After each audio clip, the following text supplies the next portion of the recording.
We got sunshine out today. It's great. It's like 55 out. Most of our snow is melting away quickly, which we love. And it's that time of year though where I'm in the garden. Well, actually, technically, I'm in the greenhouse, getting ready to move stuff out into the garden here at some point. Still got to do some work as far as getting my polytunnel up, but that doesn't mean that there's still not work that I can be doing now in the greenhouse, which is we're going to head to at the moment. So again, for those that don't know, my name is Ryan. Here in northern Michigan. It's my greenhouse. It is 6 by 6, well, 6 by 7 by 16.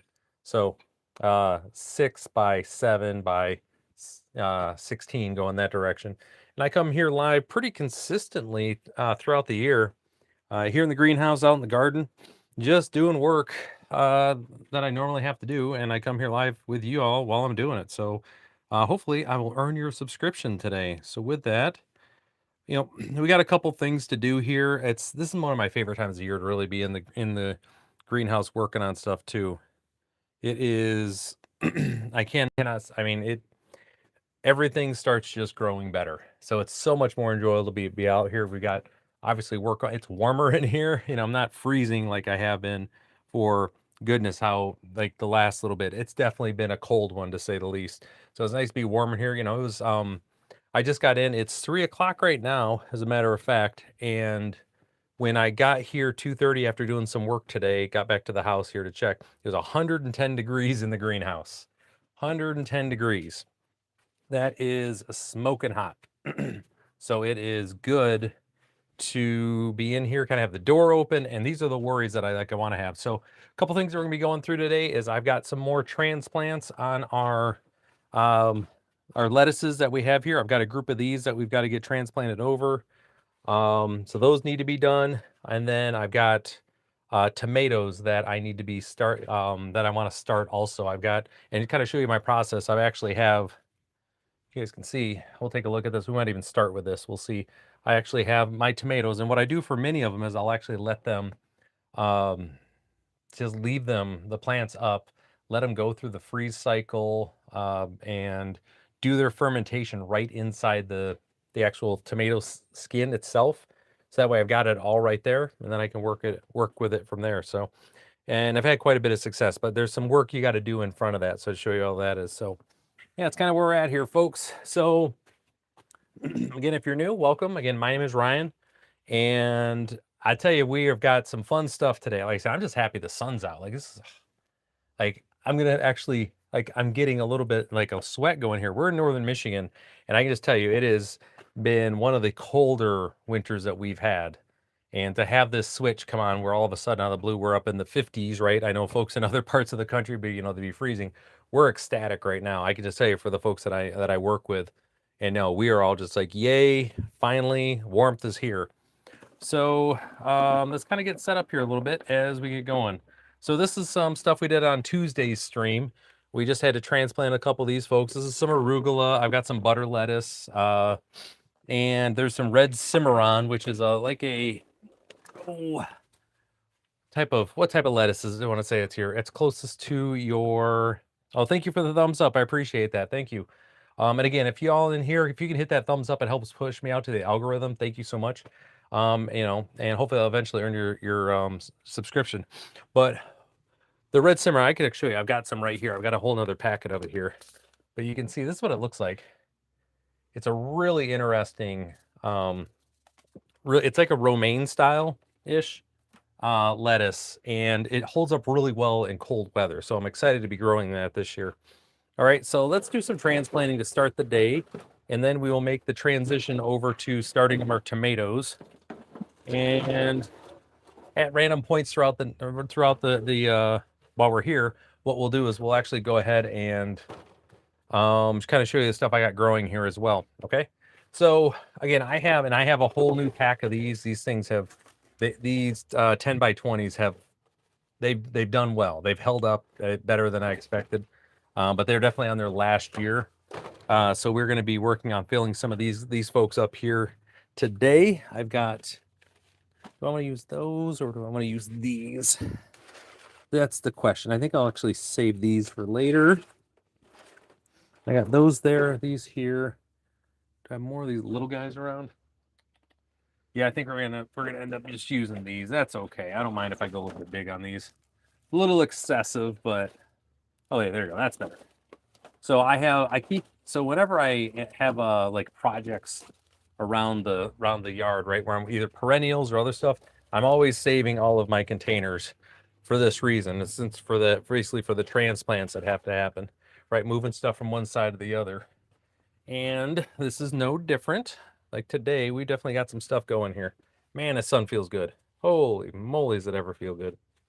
We have been without for a while.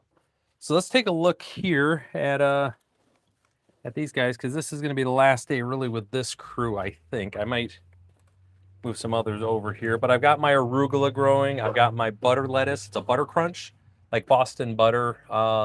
It's they get about yay big or so. They're using a lot of sandwiches.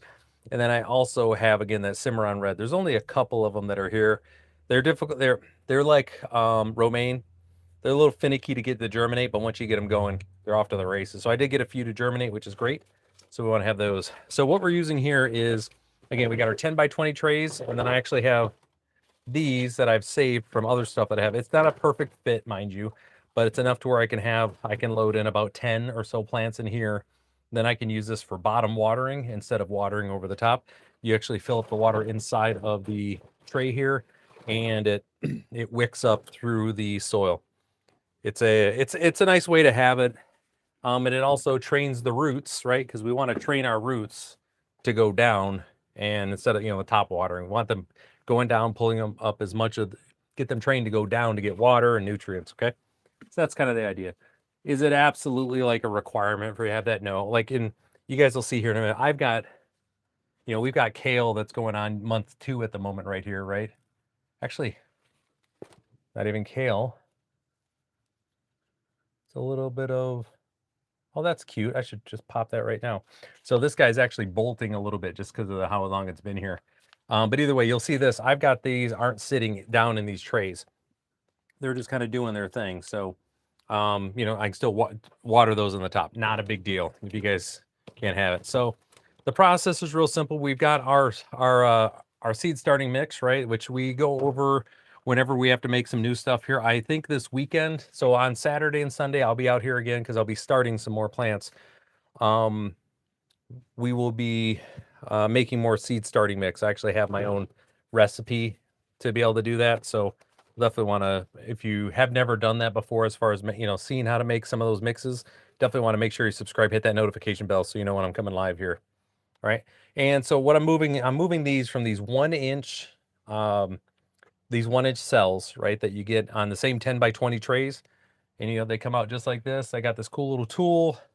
You can use a spoon if you don't have one. I mean, it just comes with the package of seeds that I get. And use that just to simply just easily, quickly transplant that guy right over. And we end up with that just right there. Okay, good stuff. So we're just going to kind of make our way through here. And I've got a few of these that I want to pull out. And then the rest of the stuff is going to get recycled into our next seed starting adventure. All right. But hopefully everybody's had a good week so far, getting ready to go into the weekend with some stuff. Do me a favor, if you want to hop in the chat, let me know where you're watching from. Always love that. It's always great to learn where people are watching from.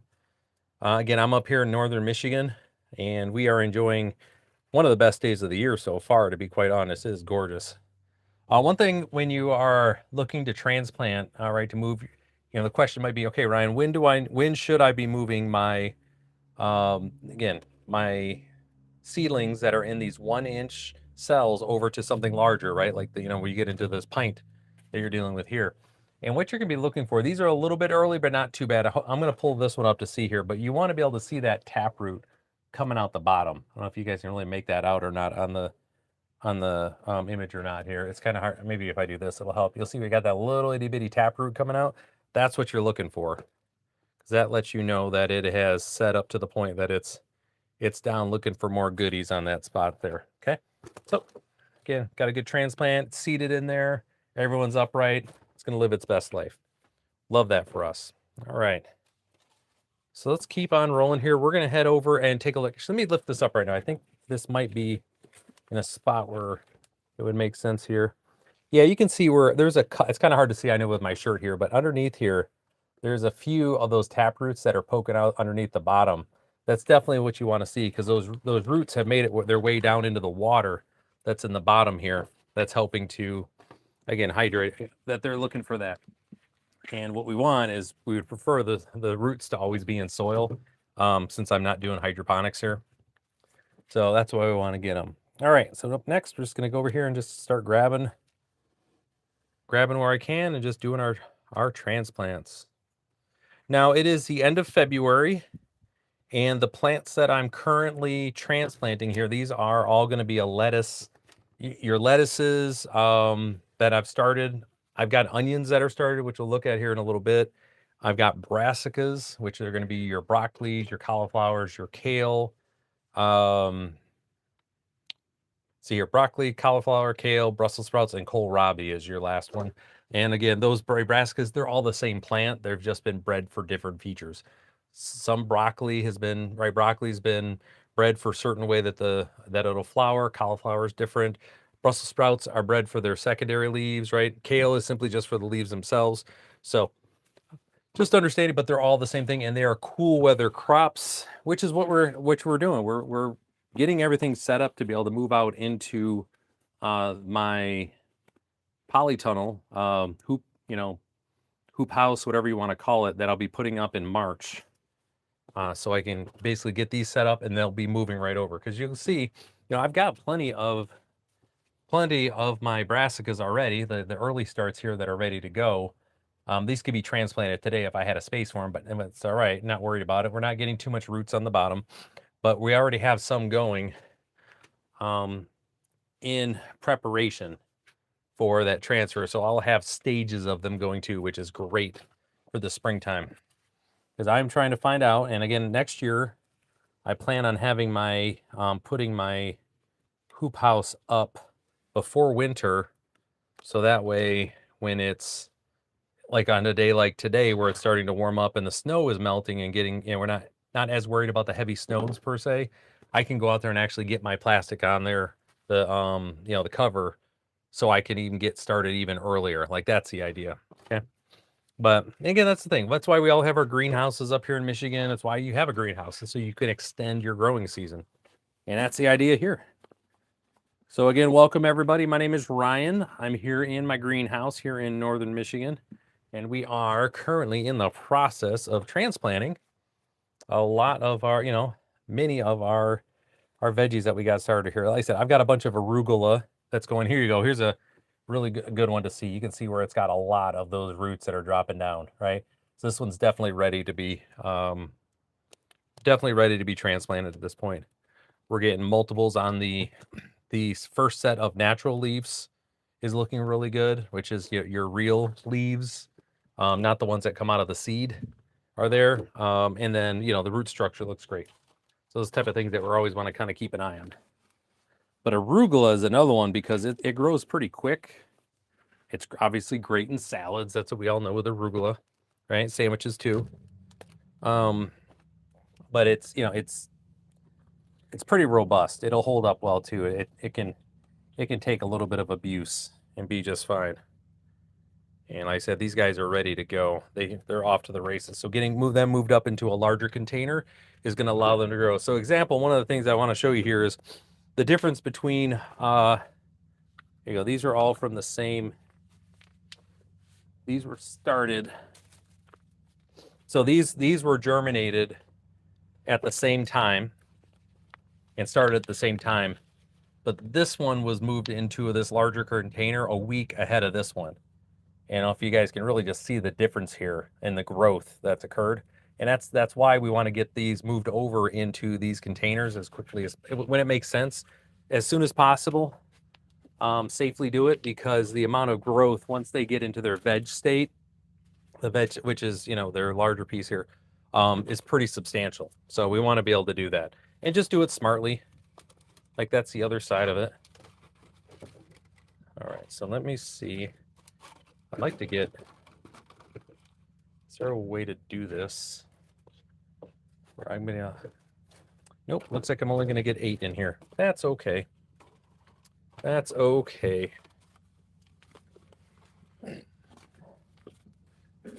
Oh man, I tell you what a difference a few weeks has made here though. We were in here uh shivering, shattering teeth, have the heater blowing on me, freezing out here because it was like what it was literally single digits outside while we were in here, getting stuff started, working on our transplants or getting stuff started. And then, thinking about, hey, what's it going to be like our plan for transplanting? And now we're here, and I've got a little, I'm actually starting to get a little bit of a sweat going. It's so great. I love it. Love it, love it, love it. All right. So we're gonna get this last one done here, and then we're gonna move over because I want to start some tomatoes. All right, and kind of walk you through what that process looks like. We're doing tomato starts also. I want to get this one more. Let's get this little guy. I think I've got enough butter lettuce going to keep me going. We're going to do another Cimarron red here. There we go. Cool. So there we go, folks. Here is, again, it goes that fast once you get in there and start going with it, folks. It goes really, really quick, which is what we want. We're all about speed here. Actually, let me do this. Come on, Ryan. Let's get it together, man. Get it together. Put these guys here. Move these guys over here. And then we're going to look at tomatoes and kind of walk you through how I actually managed my tomatoes from earlier this year, or from last year, I should say. We're going to put these right in here. Here, guys. From last year. Oop, that went further than I expected. Oh, well, sorry. From last year, and then we are going to be working on this. So when it comes to your tomatoes, all right, this is something that you need to keep in mind. For tomato seeds, I think I probably need something for this to sit on so you guys can see it a little bit better. I think so. So we're just going to make that decision right now. There we go. All right. So when you get your tomatoes, you have options on there, but for tomato seeds, one of the things that they have to do in order to be able to germinate, they have to ferment. It's one of the things that occurs with tomato seeds, with the plants, in order for them to be ready to go for next year. What needs to happen is the following, and it's the typical pieces that you need the fruit to do its full thing. Typically the fruit will fall off, right, and then it ferments in the fruit, and then goes through a little bit of a cooling cycle, cools off, maybe even freezes, and then it'll come back out of that, right, stratification, in order for it to grow. But it does need to ferment. That's something that has to happen. And that takes place with all of your seeds. Well, what I like to do in my garden is I actually let my tomatoes, and you can see this one here, I'll leave some up that look pretty good, and I'll let them go and ferment and just kind of die right on the vine, go through a fermentation cycle inside the actual tomato seed skin itself. And then in the winter, they go through winter, they freeze, and then I just come and harvest the seeds afterwards, which is what I'm doing here. Right, so they've all been fermented. They all kind of looking nice and gross, which is what you want, and that's a technical term, gross.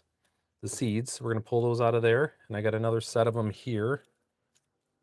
All right, let me see if I can actually, I'm going to come up a little closer to y'all so you can see this. It's this simple to be able to, and again, you can do this with any tomato variety. So if you get some from the, like from the Mega Mart, right, from the grocery store that you like, you can do this with them as well too. So what you end up with is this like paste of seeds. And what we're going to do is we're just going to rinse those off. Rinse those off. So I got a little water here. And we're going to give them a little bit of a swooshy swoosh. That's another technical term. Swooshy swoosh is a technical term. So you see swooshy swoosh. Right? We're just going to mix them around just like this. You guys can see. Really just kind of want to get pseudo violent with it. All right, we're going to let that go for a little bit and pour off anything that floats to the top. It'll just take a second. Leave it right here. Pour off anything that floats to the top. Those are bad. And any of them that don't float off are going to get planted here. That's the plan. So let me grab my, actually I can just reach over and grab it. This up here for now. This guy's done.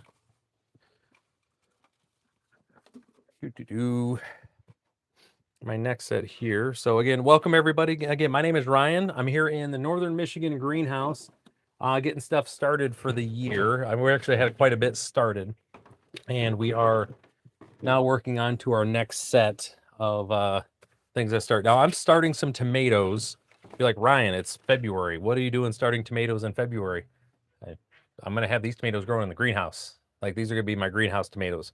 I've got a whole setup for them. They're gonna do this and get them going to where they're hopefully, in theory, because of the amount of light we're gonna be getting and everything else, I should have them producing their first fruit sometime in late May. So I want to be able to get it to where I can get my growing and fruit production as early as possible. So if I start them now, in theory, because these are indeterminate, I should be able to have the first fruit going on sometime in May. I've had it as early as the beginning of May, but that's pushing it. This year, we'll see. We'll see how that goes. All right, so what I have here again, this is simply just our usual our 1-inch cells here. I'm only going to be starting a few here. I'm going to get a bunch started. I only plan on having maybe 4 or 6. They're going to make the full transition. So out of all of these that we start, because I don't know how many seeds we actually have out of here. Let me give it a little bit more zhushing around with this. Where did my official swisher go? Where did it go? Oh, there it is. Mix these guys around a little bit more. Make sure we're good. Again, we're looking for any that are going to float to the top. Like that's the thing we want to be able to pour off, and we'll let everybody else. Now, again, the germination rate on these will be okay. I do this I've done it, well, I wouldn't say every year. I've done it most years, and I have a 70-80% germination rate, which is why I have these cells filled up. Why I do so many, because like I say, of these, there's no guarantee these are going to germinate, but there's a good that they should have a good germination rate. Of the 20-30 cells I'll have here, I need 20%, and that'll be more than enough seeds for me.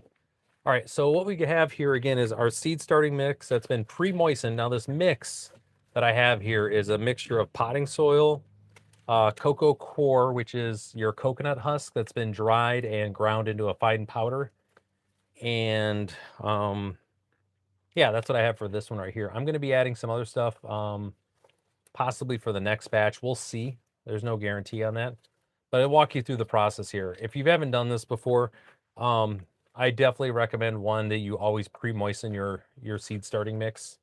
To not do that is seed starting mix as a whole, it doesn't like water. It doesn't really like to absorb it. So you put it, you'll put the water in there. It rolls off, has to sit there, takes forever to soak in. When what you can do is get your seed starting mix, like I was saying, do your mix that you have set up here, and then dump a bunch of water into it and mix it around to pre-moisten it. And that's just what I've done for years, and that's worked out really well. So, all right, but with that, the starting piece here is always the same. We're going to get soil into our 1-inch cells, right, that we have here, and then you're going to go through and you're actually going to push down. All right, because what we're trying to do here, I'll come up here, and I'm not pushing hard. I'm simply just pushing to take care of any air pockets that are in there. And you guys can see just how many of these, how deep the holes are. So what you don't want to have, right, when you're putting the seed starting mix in, it ends up having these air gaps, right, that pop in there. So you have your roots, right? They're coming down, the brand new seed, it's starting like, yay, we're going to be doing all the growing stuff. And it, boop, all of a sudden ends up in this air pocket with nowhere to go. So then it has to reroute energy to where the soil is to be able to then, have the root structure go. And what we don't want to do is have the actual plant wasting energy trying to reroute around air pockets when we can just go through here and just very quickly poke down holes. Just like this. Easy look at this. No stress. We're not stressing at all. Poking down holes in here. Right? There we got them. And now we're going to come through. I'm going to basically dump this water off. It's for my homies.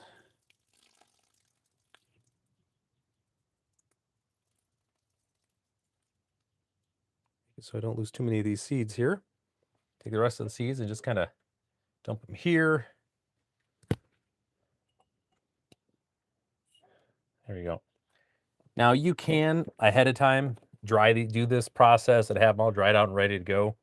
Perfectly fine to do it that way. I'm just skipping a step right now because they're, you dry them out, then rehydrate them when you put them in here. I just want you to just do it this way so you guys can see it. But yeah, so we've got all the individual seeds here, and we're just going to treat it just like normal, right? Typically, so like one of the things that we coach here on the channel here, by the way, again, for those that just joined, my name's Ryan. Welcome. Good to have you on here. I'm in northern Michigan in my greenhouse, enjoying this weather out here. It's great getting some things started. And do me a favor, if you can hit that thumbs up, it helps to push me out to the algorithm. I appreciate it. And again, I hope to earn your subscription here. We come live all the time talking about stuff like this. All right, so when we are going to be anytime that we coach on this particular channel, when we are getting ready to plant something, what I say is we always, like, these are carrots, just happen to grab one out of here. Carrots, we're going to go to the back and we're going to pay attention to how deep we're supposed to plant these things, right? Because that is from the manufacturer, from the grower of the seeds, I should say.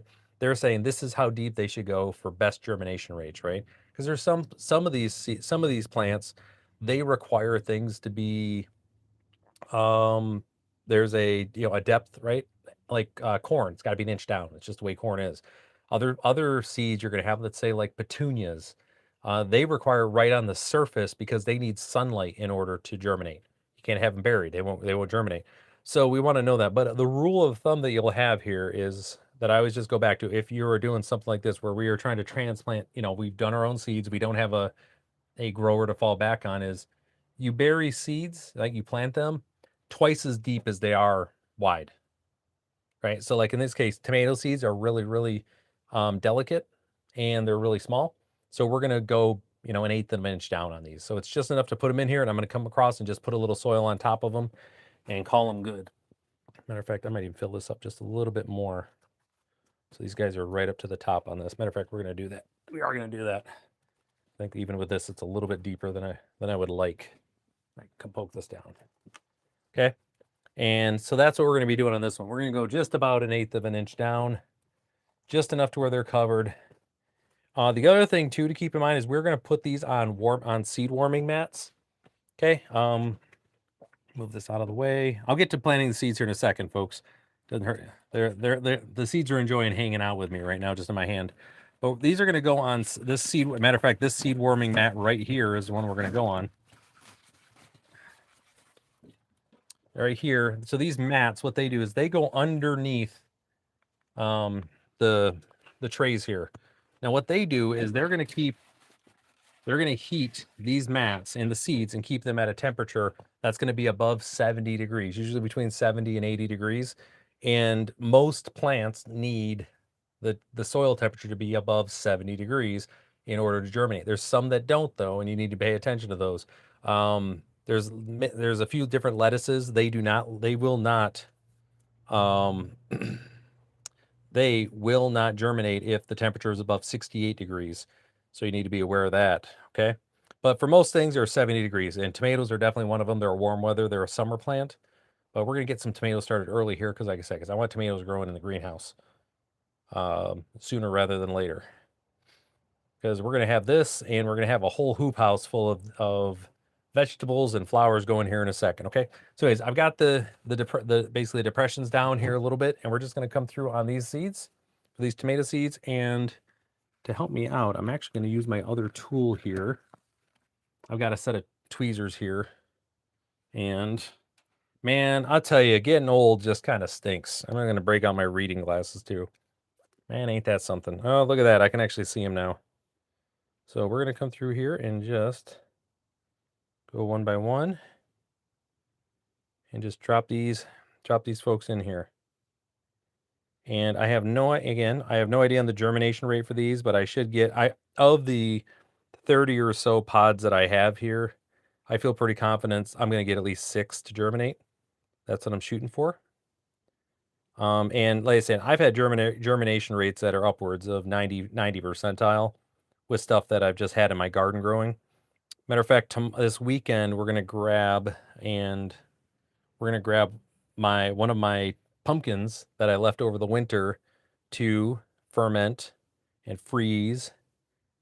We're gonna grab that, and we're gonna harvest the seeds from that guy and get that through the. It's too early for that, but we're gonna harvest the seeds and we're gonna dry them off in my dehydrator. But I'm gonna show everybody how to do that and what that looks like, especially for things like that you're dealing with, like are gonna be your pumpkins. Now, I think for many folks, they just are too worried. They're worried about maybe messing something up or wasting things or whatever when it comes to taking the time to harvest these seeds yourself. What I would say is, and this is just go out, except for corn. Corn is one that's a man-made. That's our plant. It's ours now. We got to take care of it. It's like we made a baby. Got to take care of it. Everything else, when it comes to these type of plants, they know what they're doing. So we just got to kind of pretend like it's nature around here and, help it out, right? So tomato seeds, this case, they just need to ferment. They need some soil, they need some water. So that's what we did here. We let them ferment, let them, freeze over the winter, which is what they love to do. Now they just need some warmth, some soil, some water to get going. That's what we're helping them with. No different with the pumpkin seeds that we're going to be going with. How long did pumpkins have to, man, I took all those. We did not want that. That's a big old mess. Get back up here. Um, for the pumpkins, right? How long did they get along without us, the gourds? Very long time. So they know what they're doing. We're simply just we're there to assist. So what I would say is don't worry about it. Give it a try, folks. I think you'll be pleasantly surprised, especially like some of the tomatoes that I have were the Campari tomatoes. You may have seen them. They come in they make a really ripe red tomato. It's about yay big or so. And at least in my grocery stores in my area, they come in little plastic packages. They're really great slicers to be able to have in salads. You can put them on sandwiches, but they're mostly just for salads and they're like in between like would be a normal like a early bird hybrid and a cherry tomato, right? They're a little bit plumper, a little bit bigger. But I wanted to grow some, so I just went and did the exact thing. I let some ferment real quick. Uh, really just did this exact same process and grew them, and I was able to get some growing last year. So I plan on doing the same thing again. But you can do that if there are seeds on the plant, chances are really, really good you can get it. You can get a few of those seeds to grow, and you can grow them out in your garden or again on your patio or whatever you happen to have available. You just got to be able to, help them out because they've been through a bit of, especially the ones that have been like they're in the grocery stores, they've been through a little trauma, right? They thought, man, I'm living my best life here, hanging out on the vine, gonna do my thing, gonna have birds and bees around, gonna be cool. And then harvesting machine comes by and grabs them, or someone does and sticks them in some plastic, and then they're travel in a box and they're all over, and they wake up like, oh, I guess my dreams didn't come true. But the next generation, you can be there for the next generation. It's kind of where I'm getting at here. All right, so I got a couple more spots here, and I just have a couple more seeds. And the seeds all look pretty good. All things considered, they're plumped up because they've been sitting fermenting, which is nice. Unlike the seeds that you get when you buy them from the store, right? They're a little drier typically. So you gotta, you rehydrate them before they can really get going. All right, so I think we're in a good spot here. I think that's everybody. Do I have any left? I don't want to leave anybody hanging here. Oh, I got a couple more. I got a couple spots too. Give everybody the best opportunity. That's what I'm always about. Last one there, and let's get these last ones in here. Cool. This is always some of my favorite stuff is just kind of doing these little experiments to see if I can get these guys going. But this, like I said, I'm going to get at least a few of these to germinate. So tomato seeds take upwards of 2 weeks to germinate. They take a while. So this we'll be into March before I really know how well these did. At least that's typically where it's at. I've had others, by the way, and that's that, you know, when they tend to germinate is kind of a thing. But I'll tell you on another side of this, so I've been kind of blown away that I've had some tomato plants that they germinate in like 5 days too. So it's kind of varies. All right. So with this, like I said, these are going to be buried. We're doing basically 1/8 of an inch, just enough to cover them. So that's all we're doing here. And again, don't worry too much if you over, again, if you over cover them, right? Oh no, we went to 1/4 of an inch. It'll be okay. It'll be fine, guys. Everything will be good. Don't sweat that. Okay. Worrying, as I'm known for saying, worrying attracts squash bugs. So we just don't do that on this channel. We just don't do that here. Okay, we don't worry about stuff like that. It's not worth it. All right, so these are all set. So what I'm going to do next is I'm actually going to take my water here. Let's actually, hold on. Let's make sure I hydrate. I'm going to fill that part there, and then I'm going to come in the backside here. I've got my watering can, and we're going to load up even more water here. Make sure those guys are nice and hydrated. So there's that. And then I need my cover. So with this, I can take these off now.